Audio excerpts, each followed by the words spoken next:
Ինչ է անտիմոնիտը, ինչ կապ ունի այն Իսրայել-ԱՄՆ-Իրան պատերազմի հետ ու ինչի մասին են լրում արևմտյան մեյնսթրիմ մեդիաները։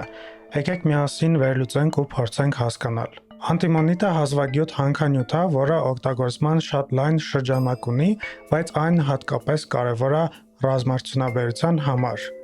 Իսկ ԱՄՆ-ի պես գերտերության համար ինչն է կարևոր։ Իհարկե ռազմարդյունաբերությունը։ Հիմա կթվարկեմ, թե ինչի մեջ է օգտագործում անտիմոնիտը։ Իր բարձր հեռակայուն հատկությունների շնորհիվ անտիմոնիտը օգտագործում են զենք զինամթերք ստանալու համար, օրինակ փամփուշտներում, միջուկային զենքերում, ինֆրակարմիր հրթիռային տեխնոլոգիաներում, մարտկոցներում եւ գիշերային տեսողության սարքերում, հրթիռներ ու ռումբեր, նույնիսկ արևային պանելներ ու քվանտային համակարգիչներ ստանալու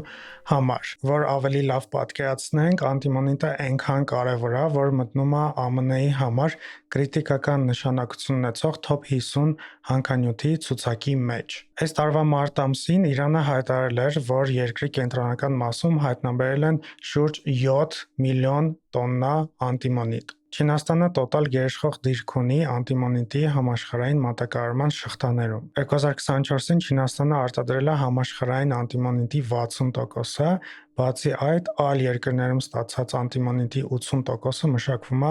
Չինաստանում։ Անցած տարի դեկտեմբերին Թրամփի ընտրվելուց հետո Չինաստանը արգելեց անտիմոնիտ արտահանել դեպի ԱՄՆ։ Հետո եղան Թրամփի կոշտ տարիֆները, բայց գիտենք, որ Չինաստանն ու ԱՄՆ-ն պայմանավորվեցին, բայց այստեղ մի կարևոր բայց կա, ոչ անտիմոնիտի մասով։ Այս տարվա հունիսին Լոնդոնում կայացան նաև ԱՄՆ-Չինաստան առևտրային բանակցություններ։ Այս բանակցությունների ընթացքում Չինաստանը ասաց, որ կշարունակի արտահանել որոշ կրիտիկական կարևորության հանքանյութեր, բայց սա չէր վերաբերվում անտիմոնիտին ու այլ հանքանյութերին, որոնք օգտագործվում են ԱՄՆ ռազմարդյունաբերության համար։ Սա նշանակում է, որ ԱՄՆ-ն կամաց-կամաց դանդաղ տեմպերով կորցնում է վերահսկողությունը ամենակարևոր հանքանյութեր ստանալու կամ վերահսկելու համար։ Արևմտյան մամուլը գրում է, որ ԱՄՆ-ում անտիմոնիտի կրիզիս կա ու ներքին արտադրանքը չի հերիքում պահանջարկը փակելու համար։ Մարտկոցներ արտադրող ամերիկյան ընկերությունները արդեն հայտարարել են արտակարգ իրավիճակ։ Չինաստանը չի վաճառում ԱՄՆ-ին անտիմոնիտ, այլ երկրներ, օրինակ Տաջիկստանը, նույնպես արտադրում են անտիմոնիտ, բայց մշակումը տոտալ վերահսկվում է Չինաստանը ու ծավալները իհարկե զիջում են Չինաստանին։ Հիմա Իրանը ունի այն, ինչ որ պետք է ԱՄՆ-ին, բայց իհարկե Իրանը թույլ չի տա, որ ամերիկյան կորպորացիաները շահագործեն անտիմոնիտի հանքերը իր երկրում, դա ուղղակի բացառված է։ Ու ըստ էության սա Արևմուտքի վերահսկողությունից դուրս գտնվող հսկայական ռեսուրս է, որը ահավոր կարևոր է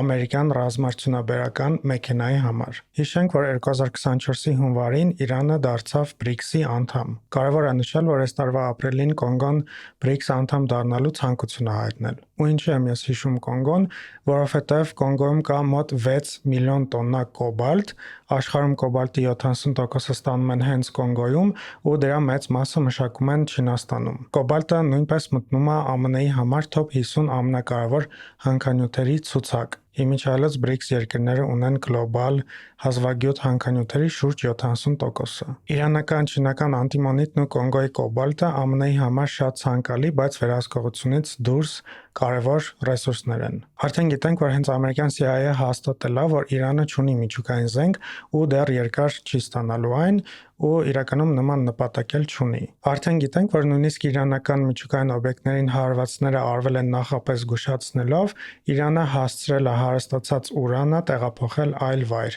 ու հարվածները առանձնապես վնաս չեն հասցրել։ Բայց այդ դեպքում ինչի է Թրամփը որոշել խառնվել Իսրայել-Իրան պատերազմին ու հարվածել Իրանին։ Իմ կարծիքով ԱՄՆ-ն խառնվել է պատերազմին ու ճնշում է գործադրում Իրանի վրա, որովհետև Իրանն ունի թանկարժեք ռեսուրս, որը Արևմուտքը չի վերահսկում։ ԱՄՆ-Իրան բանակցություններում ըստ իս անտիմոնիտի հարցը քննարկվել է, իհարկե Իրանը հրաժարվել է, չնայած սրա մասին հրապարակային չեն խոսում։ Ու այս պատերազմը խառնվելով, բացի այլ նպատակներից, իհարկե ԱՄՆ-ն փորձում է խոչընդոտել, որպեսզի Իրանը համաշխարհային շուկայում ռազմավարական մատակարարի դեր չունենա։ Եկեք չմոռանանք, որ ապրում ենք կապիտալիստական աշխարհում, որտեղ ամենակարևորը շուկաներն են, առևտուրն է ու սահմանափակ ռեսուրսներն են։ Ու ամենաուժեղը այն երկիրն է, որը կառավարում է եւ վերահսկում է այդ ռեսուրսները։ Մերսի, եթե հավանեցիք, լայքեք, տարածեք ու գրեք ձեր կարծիքը, բաժանորդագրվեք նաև իմ Instagram-ին ու TikTok-ին։ Մինչ